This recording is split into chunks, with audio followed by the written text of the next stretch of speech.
Ahora, yo no sé si eventualmente él hablaría al salir de este lugar. ¿Qué es lo que se ha podido ver en comparación a otras oportunidades donde se ha visto a Donald Trump? ¿Eventualmente podría o él totalmente evitaría a la prensa y no hablaría? ¿Qué se podría esperar? La tónica ha sido que él siempre da una declaración cuando se va de los tribunales, así que yo creo que podría tener unas palabras. Mira, ahí está el expresidente Donald Trump, se está acercando.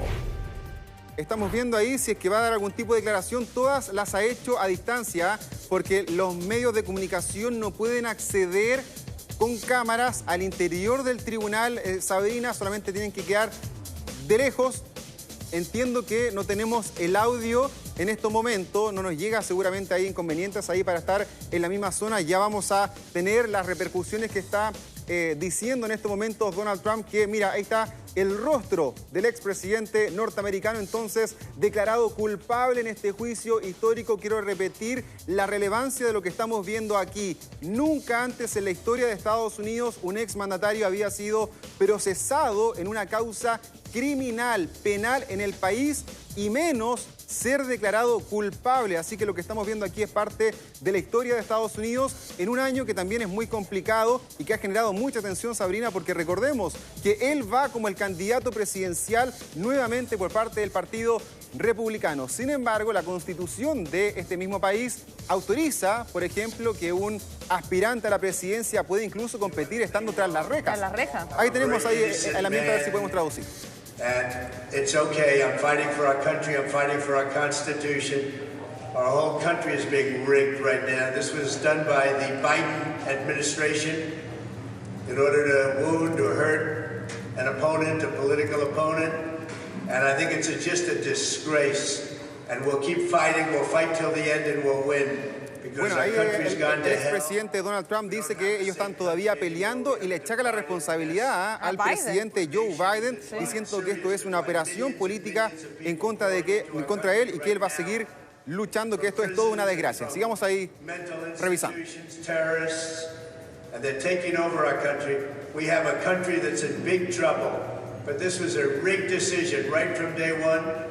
With a conflicted judge who should have never been allowed to try this case, never. And we will fight for our Constitution. This is long from over. Thank you very much. Se despide ahí Donald Trump nuevamente diciendo que esto era una desgracia, que esta era una decisión amañada, que él iba a seguir peleando por el mismo país y que la nación estaba en problemas. Parte, ¿no?, de los diálogos, de los dichos que ha tenido durante todas estas semanas. De hecho, ya son cerca de un mes y medio en que se hizo finalmente este juicio y no esperábamos, Sabrina, por lo menos yo, tener un resultado tan pronto después de que comenzaran las deliberaciones. Ayer ya habían terminado finalmente todas las declaratorias por parte de los testigos y los involucrados en este mismo caso y se habían dado un tiempo indeterminado para que el jurado finalmente diera su decisión, que de un día para otro finalmente ya la han tomado, y la gran sorpresa aquí es la unanimidad, que en los 34 cargos ha resultado culpable. Y te tengo un dato más, Sabrina, porque ya hay fecha para la sentencia de cuándo se va a conocer. El resultado de Trump es el 11 de junio. Ah, queda poco. 11 de junio, es decir, en 2 semanas se va a conocer cuál es la sentencia que va a recibir Donald Trump, si va a tener que pisar prisión o bien solamente tendrá una multa. Por la gran cantidad de cargos involucrados, por haber sido declarado culpable en todos de ellos, yo creo que podría haber cargos de cárcel. Ahora la interrogante es si la cumplirá. ¿Y él tiene derecho a apelar o está en la instancia definitiva? Excelente pregunta. Sí, tiene derecho a apelar Donald Trump. Recordemos que esto está todavía en un tribunal local, estatal, como es el caso de Nueva York. Sin embargo, él tiene mayores instancias de apelación, incluso llegar hasta la Corte Suprema de Estados Unidos. Así que él todavía le quedan instancias y en estas mismas apelaciones sabemos que muchas veces se dilatan, ¿no? Claro. En el tiempo. Es decir, él podría llegar a la elección del 5 de noviembre todavía con un proceso en trámite, con apelaciones y no con ninguna cárcel efectiva. Y tenemos... Eso, sí. Perdón, pero eso es sumamente llamativo también porque eventualmente podría ser candidato y sabemos que a pesar de esta formalización, las encuestas de todas formas han mostrado que la gente está a favor de Donald Trump. O sea, sigue manteniendo un público bastante fuerte para poder volver a candidatearse. Pero yo me imagino que quizás esto puede poner nervioso, por así decirlo, al Partido Republicano. De hecho, estamos viendo a partidarios al exterior, yo me imagino que son partidarios, sí, al exterior de ese lugar, adherentes, me imagino, esperando... Ahí a la derecha, en la imagen que estamos viendo, está saliendo, entiendo, el expresidente Trump subiéndose a estas camionetas, donde él no solamente está siendo custodiado por su guardia personal, Sabrina, sino también el Servicio Secreto de Estados Unidos ha dispuesto un gran resguardo de seguridad. Recordemos que él estaba viviendo, después de salir de la presidencia de Estados Unidos, en Mar-a-Lago, en su mansión que tiene en Florida. Sin embargo, como este caso se está llevando a cabo en Nueva York, él ha vuelto a vivir a la famosa Torre Trump que se encuentra en la Quinta Avenida, que me tocó la oportunidad de estar ahí, en los últimos meses y ver el gran despliegue, no solamente del Servicio Secreto, sino también de la policía, porque gran cantidad de gente llega todos los días a verlo salir y entrar de esta misma torre cuando él se dirige hacia los tribunales. Así que ha sido un despliegue operativo bastante importante por parte de las autoridades. Y me corrigen una cosa, es el 11 de julio.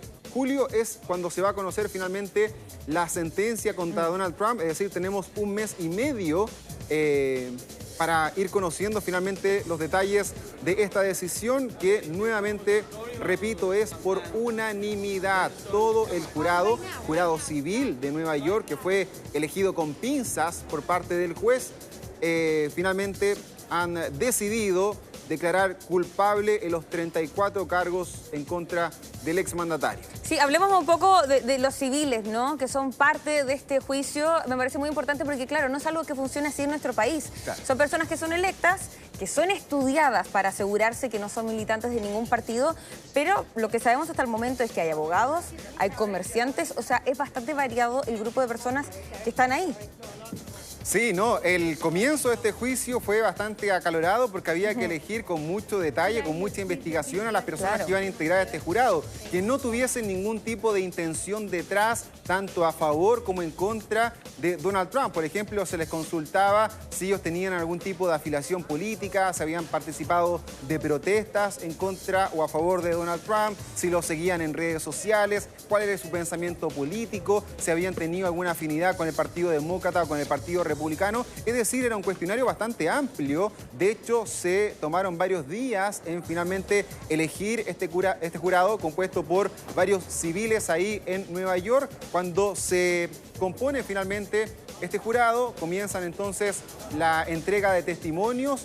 La parte acusatoria es la Fiscalía de Nueva York. Ellos tienen los documentos que acreditan que finalmente se hizo este pago de manera ilegal con fondos de campaña, y también comienzan la evaluación de los testigos, donde Sabrina no solamente testificó la ex actriz porno Stormy Daniels, que reconoce haber tenido esta relación sexual con el expresidente Donald Trump, sino también hay otra mujer que declaró, que es muy importante. Su nombre es Karen McDougal. Ella es una modelo, ex conejita Playboy, que también asegura haber tenido una situación similar con el expresidente Donald Trump, que también habría tenido una relación extramarital a comienzos de este siglo, diciendo de que también ella fue silenciada por parte de la campaña del magnate para que no se supiera su historia. En ese caso fue algo distinto. Ella había vendido su historia a un medio de comunicación estadounidense que se llama National Enquirer, donde finalmente esa historia nunca se publicó. ¿Qué es lo que habría pasado? Bueno, el mismo abogado de Trump le habría solicitado a este medio de comunicación que le comprara su historia para que así nunca saliera a la luz pública, lo que se conoce como el catch and kill en Estados Unidos. Es decir, atrapo la historia y la mato para que no se conociera. Sí, sumamente relevante lo que está pasando ahora, un histórico veredicto en contra de Donald Trump. Vamos a tener que ver finalmente si es que apela o no. Todo apunta, eso sí, a que sí lo haría, porque sabemos que él constantemente ha señalado que es inocente. Sí, yo creo que lo va a hacer de todas maneras. Bueno, queda un mes y 2 semanas aproximadamente para que se conozca este veredicto, así que eventualmente hay que estar atentos a si lo hace o no dentro de este periodo de tiempo. Por supuesto, estaremos atentos a cómo avanza esta información que está en completo desarrollo. Nosotros